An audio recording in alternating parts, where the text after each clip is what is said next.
और इसको बड़े ताज्जुब की बात है कि इसको एटीएस के हवाले किया हुआ, एटीएस हरकत में आई हुई है, एटीएस इसमें एक्शन ले रहा है। एंटी टेररिस्ट स्क्वाड कहाँ से बीच में आ गया? कितने मर्डर किए हैं, कितने कत्ल करे हैं, कितने करवाए हैं मौलाना कलीम सिद्दीकी साहब ने? कोई पूछता क्यों नहीं है इनसे, पुलिस वालों से, इस सरकार से पूछता क्यों नहीं है कि एटीएस का क्या मतलब है? इसमें एंटी टेररिस्ट स्क्वाड है, क्या मौलाना टेररिज्म का काम कर रहे थे? क्या उनके सहयोगी टेररिज्म का काम कर रहे थे? आतंकवादी थे जो फरार थे, वो एटीएस ने इनको खिलाफ केस दर्ज किया क्या? ये सारी बदमाशी है, ये कोई भी पूरी बदमाशी हरकतों से बाज नहीं आ रहे हैं। ये सिर्फ सत्ता शीर्ष में बने होने की वजह से यह है कि मुसलमान नहीं समझ पा रहा है। जाकिर नाइक पर हाथ डाला इन्होंने, कहीं से चू चप्पड़ नहीं हुई, मुसलमान ने उफ तक नहीं की। उसके बाद में मौलाना साद साहब को इन्होंने डाला, गायब रखा इन्होंने, कहीं किसी मुसलमान ने उफ तक नहीं की। आजम खां के घर परिवार को तहस नहस कर दिया, जेल में डाल दिया है, अभी तक जेल में है। कोई मुसलमान उफ नहीं करता। देश की सच्चाई सच छुपने नहीं देंगे। मौलाना कलीम सिद्दीकी की गिरफ्तारी के बाद अचानक फिर कल उनके दफ्तर पर रेड किया गया, यूपी एटीएस ने किया, और बताया जाता है कि उनके कंप्यूटर और कुछ इलेक्ट्रॉनिक्स वगैरह सामान लेकर गए। क्या दर्शाना चाहती है यूपी सरकार, यूपी एटीएस? गुलाम सरवर साहब, सबसे पहले तो मैं ये कहूँगा कि धर्म का प्रचार करना क्या आतंकवाद है? एंटी टेररिस्ट स्क्वाड, एटीएस का मतलब है एंटी टेररिस्ट स्क्वाड, इसमें हरकत में आई हुई है। ये सामान्य पुलिस का भी मामला हो सकता था, जनरल पुलिस का मामला हो सकता था, यूपी पुलिस के जरिए भी कार्रवाई हो सकती थी। क्या धर्म का प्रचार करना, जिसकी हमें आर्टिकल 25 इजाज़त देता है, 26 देता है, 27 और 28 तक 3 आर्टिकल स्पेशल हैं जो इसके हमारे फंडामेंटल राइट हैं। अपने धर्म का प्रचार करना, अपने धर्म के लोगों की मदद करना, ये उसमें है। और इसको बड़े ताज्जुब की बात है कि इसको एटीएस के हवाले किया हुआ, एटीएस हरकत में आई हुई है, एटीएस इसमें एक्शन ले रहा है। एंटी टेररिस्ट स्क्वाड कहाँ से बीच में आ गया? कितने मर्डर किए हैं, कितने कत्ल करे हैं, कितने करवाए हैं मौलाना कलीम सिद्दीकी साहब ने? कोई पूछता क्यों नहीं है इनसे, पुलिस वालों से, इस सरकार से पूछता क्यों नहीं है कि एटीएस का क्या मतलब है इसमें बीच में आने का?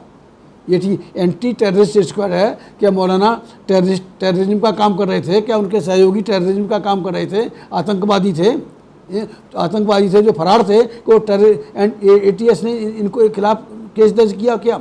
ये सारी बदमाशी है, ये कोई भी पूरी बदमाशी हरकतों से बाज नहीं आ रहे हैं। ये सिर्फ सत्ता शीर्ष में बने होने की वजह से ये सब कुछ हो रहा है। इस मामले में अगर मौलाना साहब की गलती तो बताएं क्या गलती है? भाई बाहर से भी पैसा आता है तो 2.5% ज़कात का पैसा है, वो हर मुल्क को भेजते हैं, यहाँ भी भेजते हैं, जो धर्म के प्रचार प्रसार के लिए होता है, धर्म के मानने वालों पर खर्च होता है।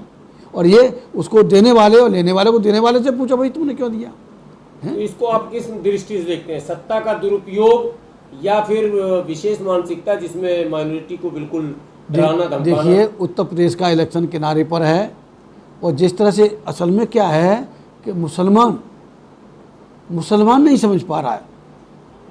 जाकिर नाइक पर हाथ डाला इन्होंने, कहीं से चू चप्पड़ नहीं हुई, मुसलमान ने उफ तक नहीं की। उसके बाद में मौलाना साद साहब को इन्होंने डाला, गायब रखा इन्होंने, कहीं किसी मुसलमान ने उफ तक नहीं की।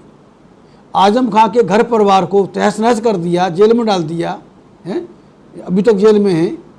कोई मुसलमान उफ नहीं करता। इस देश में लाखों दंगे नहीं, कत्लेआम हो गए पुलिस प्रशासन की देख रेख में, पुलिस प्रशासन की, सरकार की सह पर। जितने भी जिन्हें ये दंगे कहते हैं, ये कत्लेआम हैं। क्या मुसलमान गुजरात में मारे गए, मेरठ मलियाना का हमारे सामने है, क्या मुसलमान के कान पे जूं क्यों नहीं लग रही है? मौलाना साद साहब को पकड़ा, उन्हें आतंकवादी घोषित कर दिया, कोरोना बम घोषित किया गया। उमर गौतम को उसके बाद में उमर गौतम को पकड़ा। उसके बाद में मौलाना कलीम सिद्दीकी साहब जो निहायत ही नेक इंसान हैं, उन्होंने शायद चीटी भी नहीं मारी होगी अपनी लाइफ में।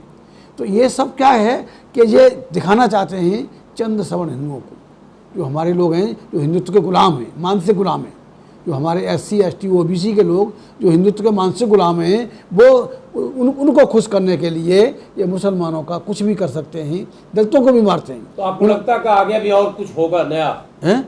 और एक्सपेरिमेंट होगा? ये तो कुछ भी किसी भी हद तक जा सकते हैं, ये गृह युद्ध छिड़वा सकते हैं। ये जो मारामारी है ये उकसा रहे हैं। ये पुलिस ने जिसने जिस तरह से उसने जो इसने आशीष मिश्रा ने किसानों की भीड़ पे गाड़ी चलाई है, तो ये प्रोवोक कर रहे हैं और हम लोग प्रोवोक नहीं हो रहे हैं। बीजेपी की सरकार हमें प्रोवोक कर रही है कि हम सड़कों पर उतर के आएँ, इसमें करें। पुलिस में हमारे लोग हैं, हमारे लोगों को जो पुलिस में बैठे हुए हैं, क्या उन्हें शर्म नहीं आ रही? शासन प्रशासन बैठे उन्हें शर्म नहीं आ रही? इससे आगे क्या होगा? संविधान को ताक पर रख दिया, रिजर्वेशन खत्म कर दिया और कहीं कुछ है नहीं है? तो ये किसी को नहीं दिखाई दे रहा। हजारों दंगों के नाम पर लाखों मुसलमानों के कत्लेआम हुए हैं। ये जो यहाँ का कत्लेआम था, गुजरात का कत्लेआम था, उसमें हद हो गई। मेरठ मलियाना कांड में देखिए 17 PSC वालों को मौत की सज़ा हुई और हाई कोर्ट ने उनको बरी कर दिया। इसी तरह का एक केस था 1998 का लक्ष्मणपुर बासे का, जिसमें रणवीर सेना ने 56 दलितों को सोते हुए मार दिया था। 56 दलितों को सोते हुए मारा था। निचले कोर्ट ने उन्हें फांसी की सजा दी और हाई कोर्ट ने उन्हें बरी कर दिया। उन्हें मालूम है वो कुछ भी कर सकते हैं, they can do any damn thing. नीचे अगर पुलिस में भी उनके लोग बैठे हैं, सरकार उनकी है और कोर्ट कचहरी में भी उनके लोग बैठे हैं, उनका बाल बांका नहीं होने वाला है। तो इससे ज़्यादा और क्या क्या चाहेंगे? क्यों हम मुत्तहिद नहीं होते? क्यों इस देश की शासन सत्ता डेमोक्रेसी जमहूरियत के चलते हम अपने हाथ में क्यों नहीं लेते? ये नेता क्यों बिखरे हुए हैं? कोई एक दूसरे से बात करके क्यों राजी नहीं है? औकात एक सीट लड़ने की नहीं है। बड़े बड़े धन्ना सेठ इसमें जो नेता बने हुए हैं, क्यों एक मंच पर नहीं आते इनका मुकाबला करने के लिए शैतान का? किसको ये शैतान नहीं दिखाई दे रहा? ओवैसी साहब को जो भाजपा का शैतान नहीं दिखाई दे, RSS शैतान नहीं दिखाई दे रहा? और जो दूसरे लोग हैं, तमाम लोग हैं, दलितों के भी हैं, मुस्लिम के भी लीडर हैं, क्या ये शैतान नज़र नहीं आ रहे कि बिल्कुल ख़त्म कर देंगे, नेस्तनाबूद कर देंगे दलितों और मुसलमानों को? तब भी मुझे नहीं लगता कि ये लोग, इनको शर्म आएगी, ये मुत्तहिद होंगे और इस देश की शासन सत्ता अपने हाथ में लेंगे। ये सारी गलती हमारी है, दुश्मन की गलती नहीं है। दुश्मन माइक्रो माइनॉरिटी है, मुट्ठी भर नहीं, चुटकी भर है। सवर्ण हिंदू है कितना मुश्किल से 10-12% है और 90% आबादी को कुचल रहे हैं, रोंद रहे हैं, अपने मनमानी कर रहे हैं। मतलब क्या है? अब तक तो ये किसी और मुल्क में होता तो पता नहीं कितना हो जाता। देखिए ये अभी थोड़े दिन पहले की बात है, 5-6 महीने की बात है। इसमें एक डेमोन्स्ट्रेटर को अमेरिका में एक पुलिस वाले ने छाती पे चढ़ गया था और वो मर गया था दम घुटने से। उसके बाद कितना बड़ा हंगामा हुआ अमेरिका में, पार्लियामेंट तक पे लोग चढ़ गए थे। पार्लियामेंट पे लोग चढ़ गए थे। पता नहीं यहाँ कैसे करके हम किस मिट्टी के बने हैं, हमारे लोग किस मिट्टी के बने हैं। नेता लोग, ये हम हरामखोर नेता, मुझे तो कहने में शर्म नहीं है, हमारे समाज के जो हमारे हरामखोर नेता हैं उनकी वजह से ये नौकर साहब चुपचाप देख रहा है। आप इस तरह बोल रहे हैं तो पुलिस तो आप पे भी आरोप लगाएगी कि प्रोवोक कर रहा है पब्लिक को। मैं प्रोवोक नहीं कर रहा, मैं प्रोवोक नहीं कर रहा, इन हालातों से अवगत करा रहा हूँ मैं अपने लोगों को। मेरा काम है, मैं अपनी कौम को मैं जागृत करना कि ये नेता आपके किसी काम के नहीं है। जो हम खासतौर से जो दलितों के नेता हैं, 131 मेंबर पार्लियामेंट हैं, 1100 कुछ MLA हैं इस देश की विधानसभाओं में, राज्यों की विधानसभाओं में, वो क्या कर रहे हैं?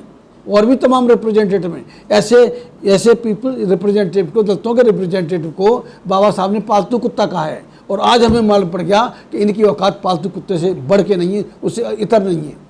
किसको नहीं दिखा रहा कि ये इस देश में क्या हो रहा है? किसको मार रहे हैं? बहन बेटियों के बलात्कार होते हैं, कुछ नहीं, झाड़ पूछ के अलग हो गए तो 2-4 दिन शोर मचाया, कुछ लोगों ने बैठ गए। ये बाकी फिर क्या हुआ? नोबडी टेक कॉग्निजेंस का, वो फॉलोअप में क्या हो रहा क्या नहीं हुआ कोई नहीं जानता। हाथरस वाला मामला था, वाल्मीकि लड़की का बलात्कार हुआ, उसकी डेड बॉडी जला दी है और वो वाल्मीकि समाज का जो वहाँ से MP है वो सरकार का समर्थन कर रहा है, सरकार के पक्ष में बयान दे रहा है। क्या मतलब है?